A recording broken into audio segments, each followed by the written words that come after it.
قیدی نمبر 26 بہت کم عمر لڑکا تھا۔ اس کی عمر 18 سال تھی۔ اس کے چہرے پر ایک عجیب سا تاثر رہتا تھا۔ نہ میں اسے معصوم کہہ سکتی تھی، نہ ہی مکار کہہ سکتی تھی۔ بس جب میں اسے دیکھتی تھی تو مجھے لگتا تھا کہ وہ کسی گہری سوچ میں مبتلا ہے۔ چہرہ بہت پراسرار سا تھا۔ مجھے اس کے لیے سب سے زیادہ دکھ اس بات کا تھا کہ وہ سزائے موت کا قیدی 18-19 سال کی عمر کا تھا اور یہ دنیا چھوڑ کر جا رہا تھا، جبکہ اس کے لیے یہ دنیا بھی کھلی نہیں تھی۔ وہ تو بہت کم عمر لگتا تھا۔ میرا اس سے پوچھنے کا جی چاہتا تھا کہ تمہیں کس کی وجہ سے، کس جرم کی وجہ سے یہ سزا ملی ہے کہ دنیا کی اتنی بہاریں چھوڑ کر تم آخرت کے سفر کے لیے روانہ ہو رہے ہو؟ مگر اس کے چہرے پر اتنی مایوسی ہوتی کہ میرا اس سے بات کرنے کو بھی دل گھبراتا تھا۔ میرا نام شازیہ ہے۔ پیشے کے اعتبار سے تو میں ایک انسپکٹر ہی تھی۔ پولیس میں کام کرنے والے لوگوں کی طرح میرا دل بھی سخت تھا، مگر اس قیدی کو دیکھ کر میرا دل پگھل جاتا اور دماغ سوالوں سے بھر جاتا۔ اس سے بہت ساری باتیں پوچھنا چاہتی تھی، مگر جیل کے اندر ایسا ماحول نہیں ہوتا کہ آپ کسی قیدی سے اس طرح سے بے تکلفانہ گفتگو کر سکیں۔ آج حکم ملا کہ قیدی نمبر 826 کی 2 دن کے بعد سزا ہے، یعنی اس کی سزا کا وقت آ گیا تھا۔ اسے اس کے لواحقین سے ملوایا جانا تھا۔ میرا دل بری طرح سے گھبرا رہا تھا۔ میں آج پہلی بار سزائے موت کے قیدی کو اس کی سزا سنانے جا رہی تھی۔ میرا دل بہت پریشان ہو رہا تھا۔ میرا دل پریشان بھی ہو رہا تھا۔ میں نے سوچا تھا کہ میں اس قیدی سے اس کی آخری خواہش ضرور پوچھوں گی، کیونکہ مرنے سے پہلے انسان کی آخری خواہش ہمیشہ پوچھی جاتی ہے۔ یہ وہ واحد حق ہے جو سزائے موت کے قیدی کو دیا جاتا ہے، چاہے وہ اپنی پسندیدہ کھانا کھانا چاہے یا پسندیدہ شخص سے ملنا چاہے، اس کی خواہش ہمیشہ کے لیے پوری کی جاتی ہے۔ قیدی نمبر 826 کا نام نعمان خان تھا۔ اسے بھی اس کی آخری خواہش پوچھی جانی تھی، مگر فی الحال اس کے عزیز و اقارب اس سے ملنے آئے تھے۔ میں نے دیکھا اس کی ماں اس کے گلے لگ کر رو رہی تھی۔ بیٹا، مجھے پورا یقین ہے کہ اللہ تجھے یہ سزا نہیں ہونے دے گا، تجھے اس سزا سے بچا لے گا۔ میرا دل کہتا ہے کہ میرا بیٹا بے گناہ ہے۔ مجھے اس عورت پر ترس آنے لگا۔ مائیں بھی کیسی باتیں کرتی ہیں۔ سزائے موت تو اس کے 2 دن کے بعد ہونا لکھی ہی تھی، بھلا اسے کون روک سکتا تھا؟ اور دراصل اگلا دن تو اتوار کا تھا، اس لیے مجھے آج ہی آرڈر ملا تھا کہ نعمان خان کو اس کے گھر والوں سے ضرور ملوا دوں، تاکہ پھر بعد میں سزا پر عمل درآمد کیا جا سکے۔ میرا تو خیال تھا کہ نعمان خان کی آخری خواہش اپنے گھر والوں سے ہی ملنا ہوگی، تو وہ تو اس کے بعد کوئی خواہش نہیں کرے گا، بس سکون سے مر جانا پسند کرے گا۔ مگر میں یہ نہیں جانتی تھی کہ اس کی خواہش بھی اتنی ہی انوکھی اور نرالی ہوگی۔ خیر، نعمان خان کو اس کے گھر والوں سے ملوانے کے بعد اسے واپس سیل میں بند کر دیا گیا تھا۔ اب اس کے پاس صرف 48 گھنٹے رہ گئے تھے۔ میں نے ذرائع ہمدردی سے اس سے پوچھا، پہلی بار میں نے اس سے بات کی تھی، نعمان خان، تمہارے مرنے سے پہلے آخری خواہش تو پوری ہو ہی گئی، کون سی آخری خواہش؟ اس نے اتنا ہی تیکھا سوال کیا تھا۔ یہی، تم اپنے گھر والوں سے مل لیے، اب تو تمہارے دل میں کوئی خواہش باقی نہیں رہی ہوگی، ایسا تو نہیں ہے؟ میری آخری خواہش ضرور ہے، میں اسے پورا کرنا چاہتا ہوں۔ نعمان خان نے بڑے اعتماد سے جواب دیا تھا۔ کیا خواہش ہے تمہاری؟ مجھ سے وعدہ کرو کہ تم لوگ میری خواہش پوری کرو گے۔ ہاں ہاں، پوری کریں گے، ضرور کریں گے، یہ تمہارا حق ہے۔ میں اس کی کم عمری کا ترس کھا کر بولی، تو پھر ٹھیک ہے، مجھے کسی بڑے کے سامنے پیش کرو، میں اپنی خواہش کا اظہار ایسے نہیں کروں گا۔ بہت خاص خواہش ہے میری، اور میں جانتا ہوں کہ تم کسی تک نہیں پہنچاؤ گی۔ یہ بات اس کی بے اعتمادی دیکھ کر مجھے غصہ تو آیا، لیکن کیونکہ وہ سزائے موت کا قیدی تھا، میں نے سوچا جانے دو بیچارہ، 2 دن کا ہی تو مہمان ہے، مجھے اس سے دشمنی کر کے کیا ملے گا۔ میں نے ایس پی صاحب کے سامنے نعمان خان کو پیش کر دیا۔ بولو بچے، تمہاری کیا خواہش ہے؟ آخری خواہش بتا دو۔ میں اب بھی حیران تھی کہ ایس پی صاحب اتنی نرمی سے سزائے موت کے قیدی سے کیسے پیش آ سکتے ہیں، مگر شاید بھی اس کی حقیقت سے واقف ہوں گے، جانتے ہوں گے کہ اس کا قصور کیا ہے اور اسے سزا کیوں ملی ہے۔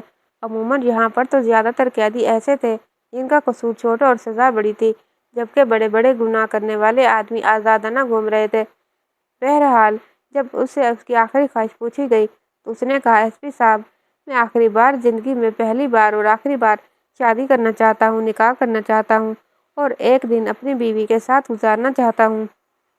اس کی خواہش سن کر تو ہمارے منہ کو جیسے تالے لگ گئے۔ ایس پی صاحب نے عقل اور ہوش مندی سے کام لیا۔ دیکھو بچے، تمہاری شادی تو ہم کر دیں، مگر تم سے شادی کرنے کے لیے مانے گا کون؟ کمبخت، تمہارے گھر والے امیر تو ہیں نہیں، تم ایک غریب خاندان سے تعلق رکھتے ہو،